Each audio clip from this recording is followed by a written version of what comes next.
Hey guys, it's Cali. Today I'm going to show you how to make this polymer clay planter.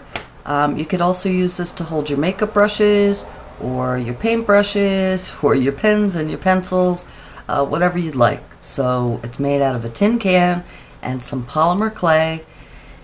So gather your supplies and let's get started. Okay guys, I'm going to show you what we're going to be using today.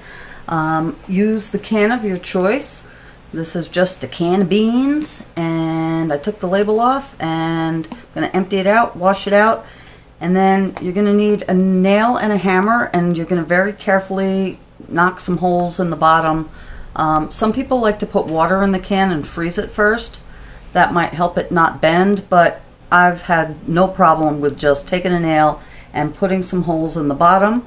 So a tin can, and then you're going to need some polymer clay, colors of your choice. I'm actually going to be using some scrap clay today that I have. So I have some blue, and again this is just mixtures, and I have some leftover white. So I'm going to be using that. You can use whatever you want because we are going to be using Pearl X powders and acrylic paint on top of this, so it really doesn't matter what color your clay is. I have an assortment of various tools that I'm going to use, and I like to use my rotary cutter to cut, long strips. There's a rolling pin, a blade, just whatever you have on hand.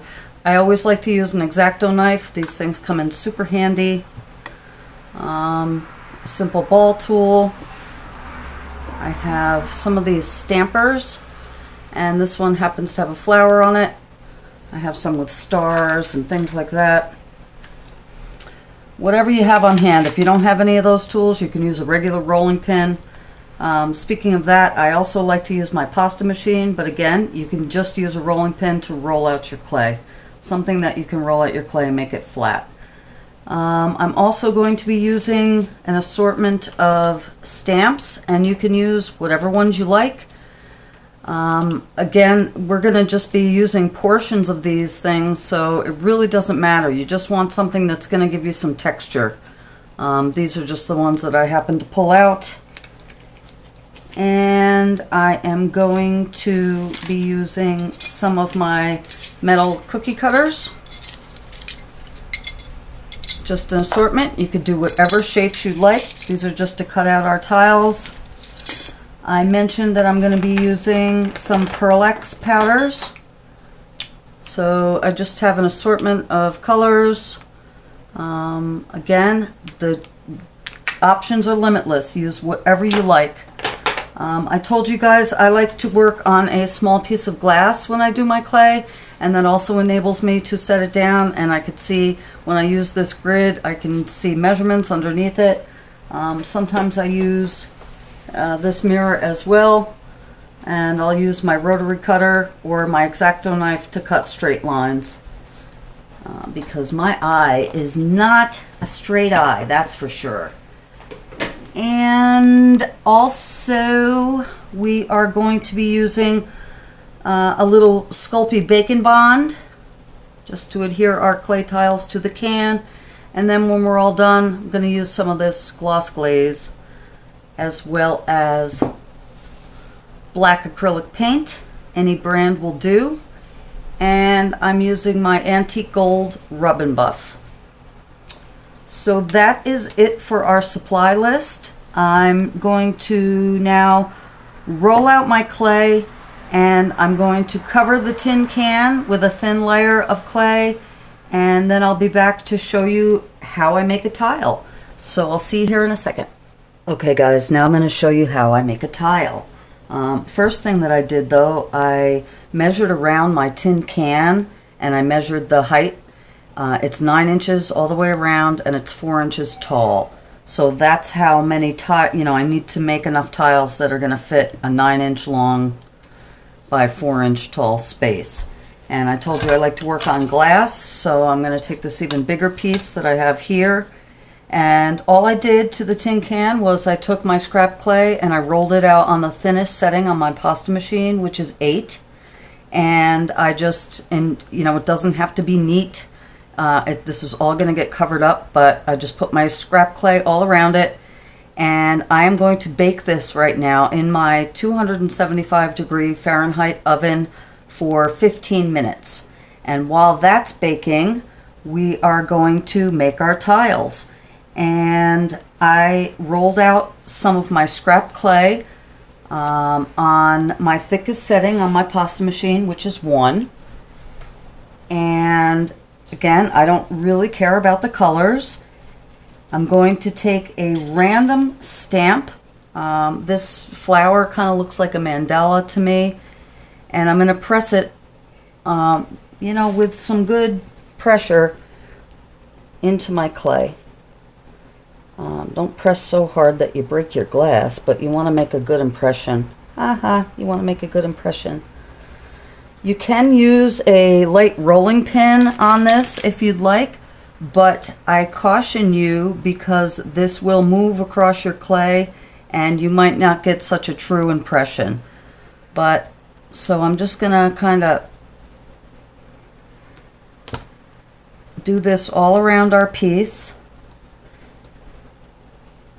And you can use other stamps, you can, however you want to do it. I'm just going to try to fill up this area the best I can, and then we're going to come in with our cookie cutters and we're going to cut out our individual tiles. And let's see. Okay, that's good for now. Maybe we'll do one more over here. I always do that. I contradict myself. That's good for now. And then I'll do one more. Okay, so there we have it. Now, I'm just going to be using, again, you can use any shape you want, but I'm going to try to do this, you know, like puzzle pieces. So I'm going to use all different types of rectangles here, and I have one small square. And we're just going to come in and cut them out. So you can put a piece of saran wrap over the top of your clay if you want before cutting them out, and that'll kind of give you a rounded edge to your tiles, but I'm not going to do that right now. I don't think it's an issue for what we're making. So I'm just going to cut out a few of these in random places, trying to get as much of that mandala stamp in there as we can. Or I guess it's just flowers. It's not a mandala. I see mandalas in everything. Okay. And then whatever clay we're not using in this round, we are going to roll up and roll out again. And make enough tiles again that will fill a 9 by 4 inch space. And I'm just, for example's sake, just to show you guys, I'll lift up this clay here. We're going to re-roll that and use it again. And then these would be ready to bake, but what I'm going to do is I'm going to take my Pearl-Ex powder, and you can use any kind of mica powder if you'd like. Even cheap eyeshadow from the Dollar Tree works well.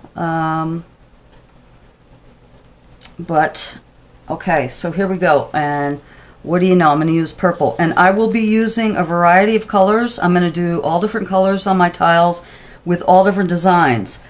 I don't want any tile to look the same as the other. So you can put this on with your finger. I'm going to use a small brush. And a little goes a long way. And I'm just going to put this over the tile. And I'm hoping you're seeing this. I could move up a little bit.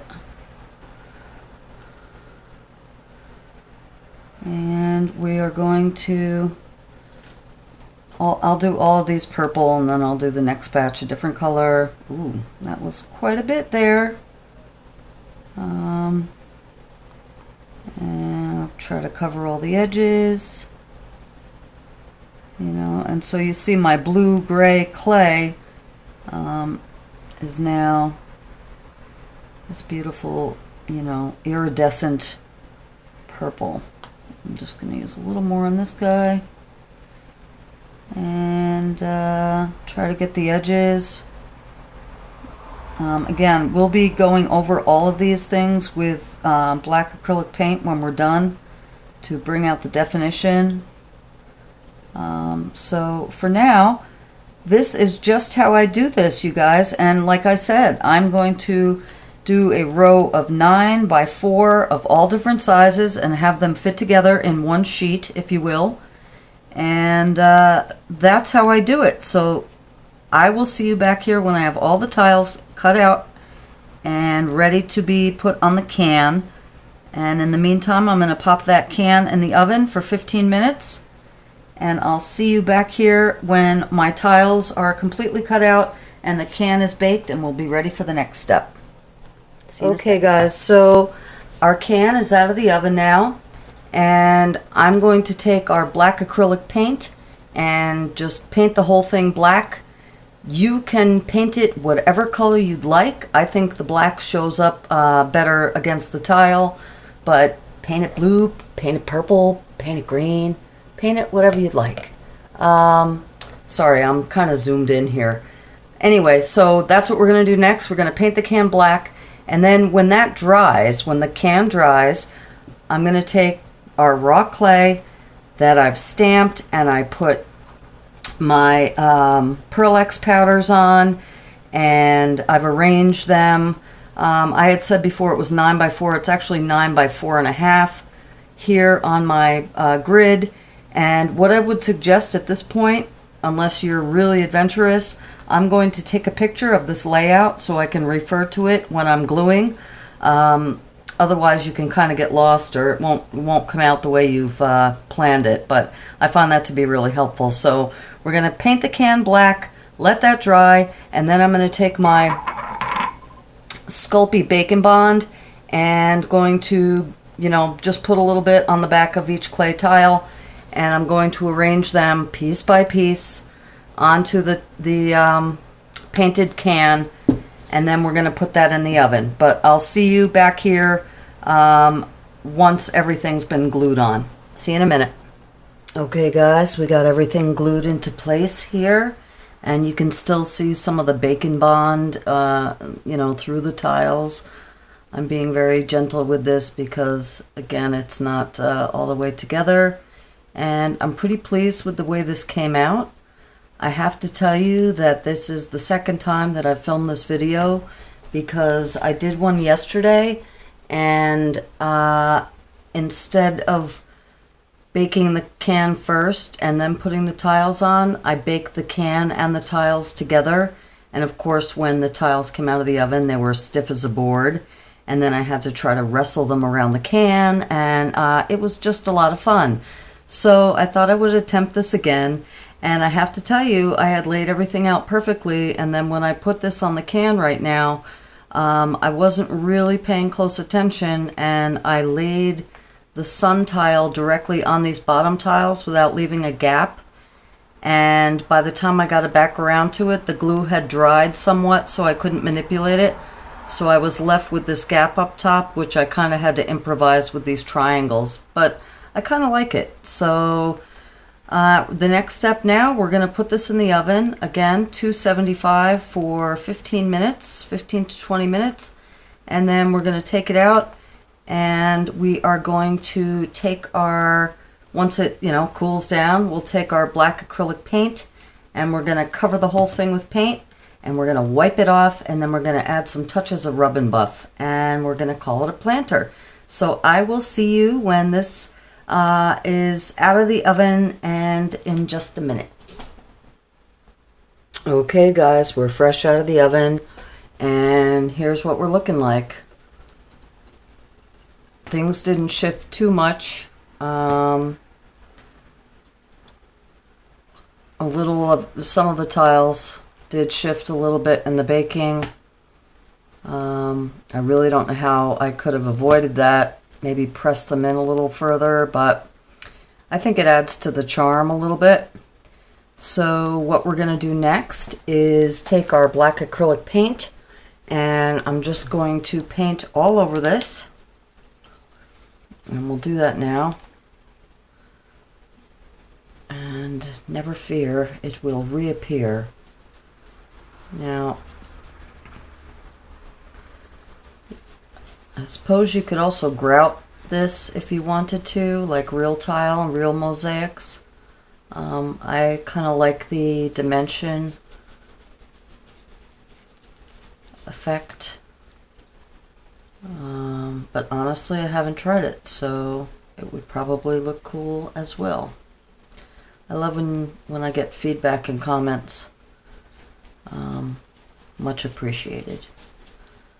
So I'm just painting all over this whole thing, and as soon as we are done, I'm going to take, you could take a baby wipe, or I don't have any at the moment, so I'm just going to take a wet paper towel,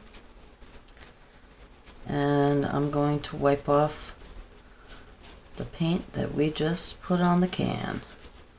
And really the idea here is to have this paint get into the texture and accentuate our lines, and it also gives it an aged appearance.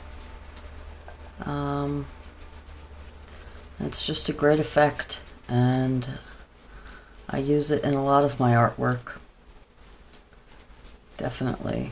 And you know, sometimes it's scary when you're covering something up. It's like, oh no, I hope I'm in frame while I'm doing this, you guys.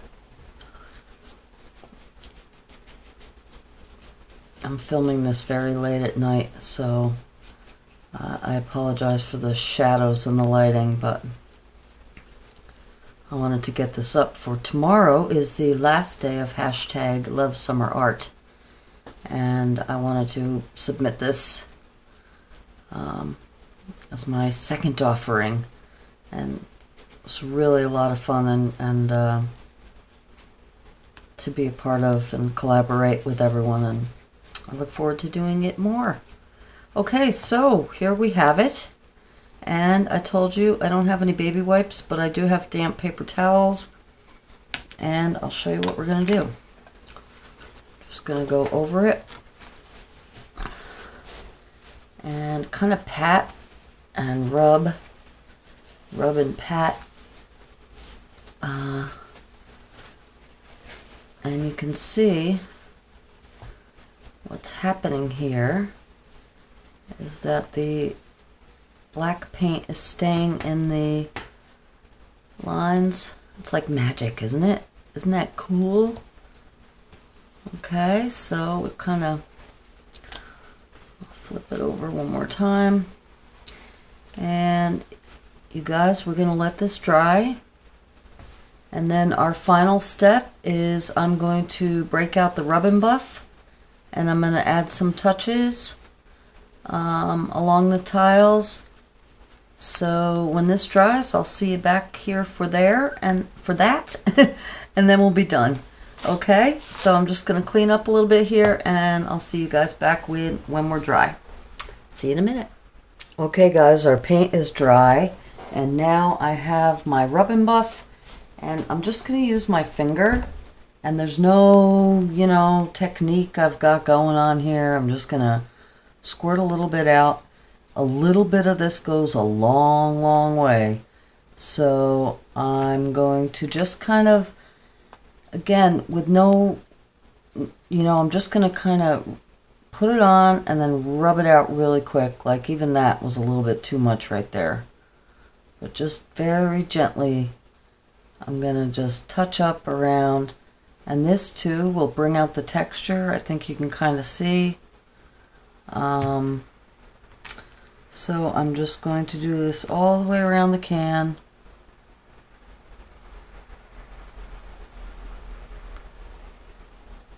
And once I get all this done, I will come in with a soft cloth, and then I'll just actually buff it out.